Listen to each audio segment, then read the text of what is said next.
Hey guys, welcome back. Hope you all got something out of that hands-on stuff. Everybody get something? Okay, let's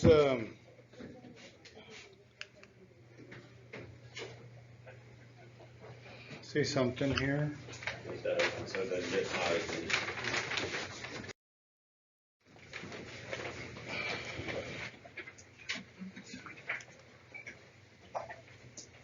Thought you said it didn't work. I lied, I guess.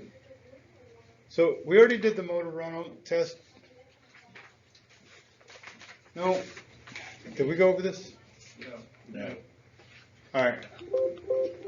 Well, that doesn't go backwards. All right. Test run motor only. Let's go ahead and go over this then if we didn't. So y'all just went out there and did this in the field, but so I put down there if it's equipped with a non-reverse ratchet to back it up against the ratchet or remove it. So remove the ratchet whenever possible. But if that does not seem possible and we're at a low enough torque setting, reversing it back to the ratchet assembly from the start button is acceptable in some occasions.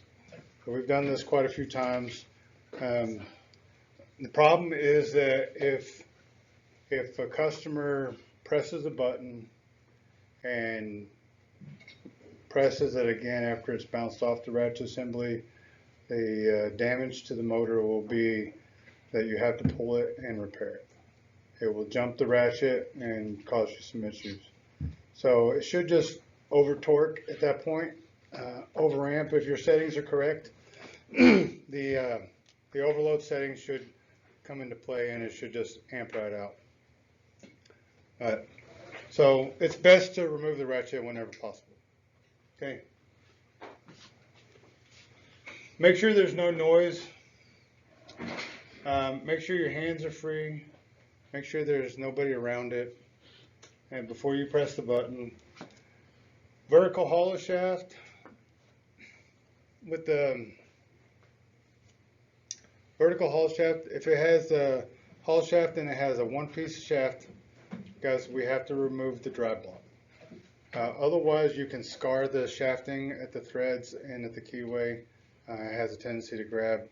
Just remove the drive block and you won't have to worry about that. If it has a motor shaft, just don't put the shaft in yet. You don't have that worry. Okay. On 4-piece coupling, remove the intermediate piece.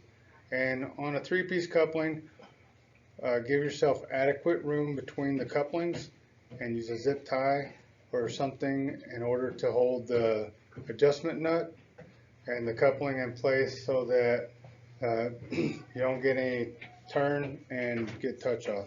If nobody's seen touch off, it's a terrible thing, and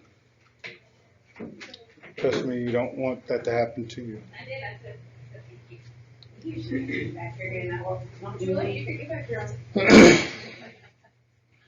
This is with zip ties. I don't know if y'all can see that, but you have adequate gapping between the couplings, and you have it connected here so that it can't turn. Same here. 4-piece coupling, just remove the intermediate piece.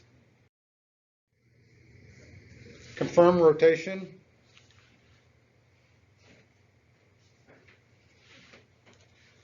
Always think safety before you do anything. Just make sure that there's nothing to interfere with the rotating portion. Excuse me. Visually inspect for the rotation of the motor. Make sure that it spins what direction? Counterclockwise.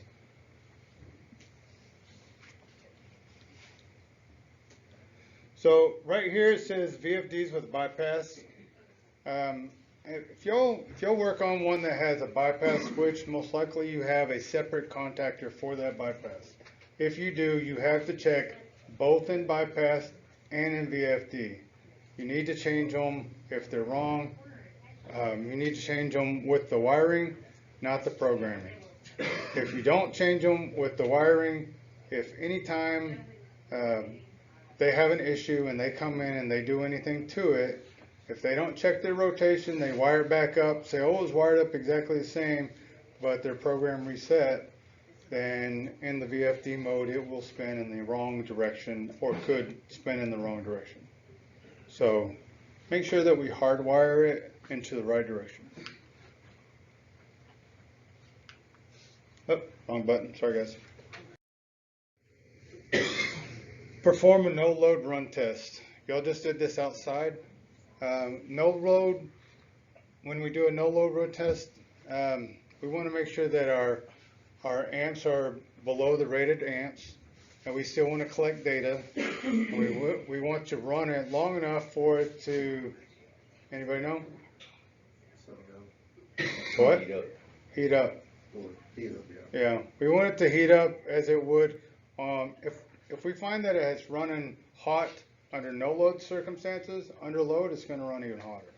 So this is typically an hour run test, but that varies by motor.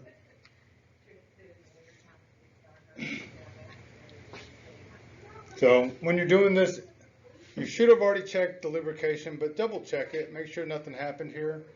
Make sure all your fasteners are secure.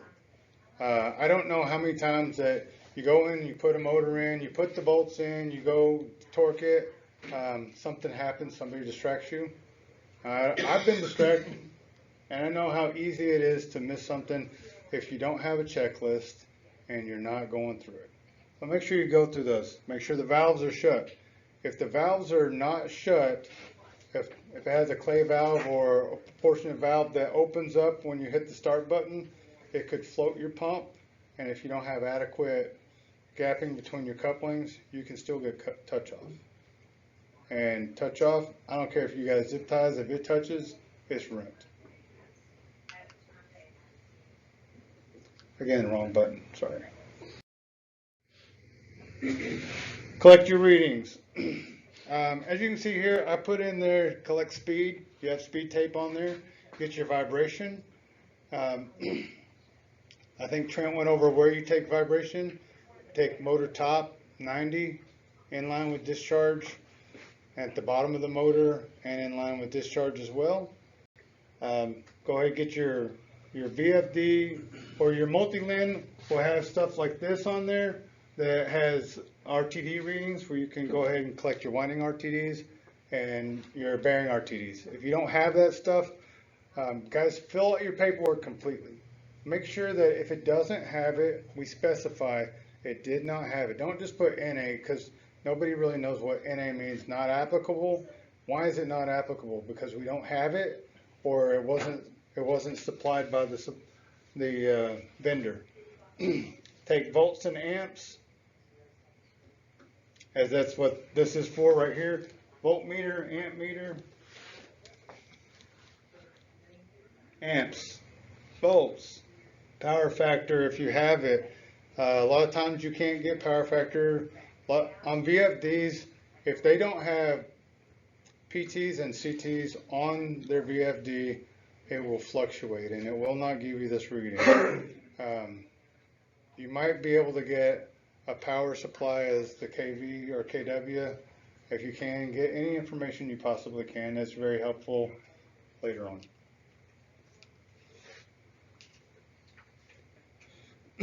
And again, hertz, if it's on a VFD, we definitely want to have the hertz as well as the RPM so we can verify that it is running at the speed that they're calling for.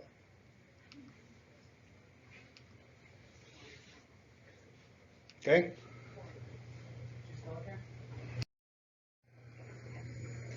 Lockout, tag out. So once we've done our motor only test, we want to lock out and tag it out again.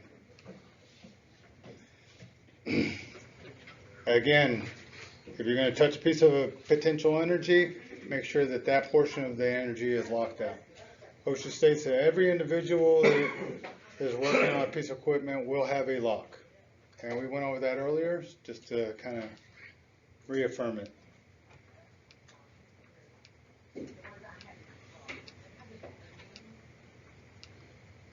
Do all our trucks have this stuff on it? No.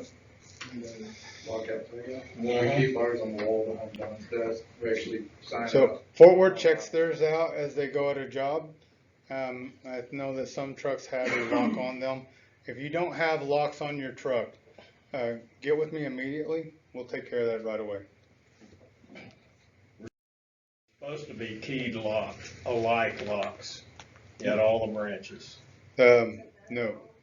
Every lockout is supposed to have its own separate lock. According to OSHA, we have to have separate locks for every lockout lock. So everybody has their own. Not here.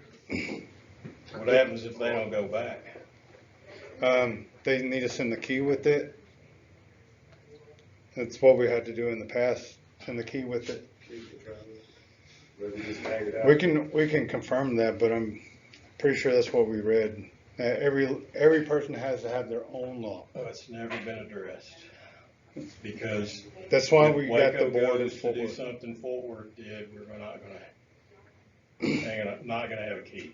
That happened once. That happened, you had to cut those locks, remember? Yeah. Actually, one got brought back to me one time. Can't remember when it was. Well, I'll check into that In and the past, confirm we it, and did then we key can alike, get and then they were sent to the branches. some lockouts bought. Another board for each branch. The only way to do that is take your lock off when you leave. And we're supposed to. We're supposed to take our lock off when we leave, and we're supposed to get the customer to put a lock on it so we have our lock. Because we are no longer working on that piece of equipment. So we take our lock off, we can put a tag on it with a zip tie and ask the customer to lock it out. So you should always take your lock with you when you leave the job.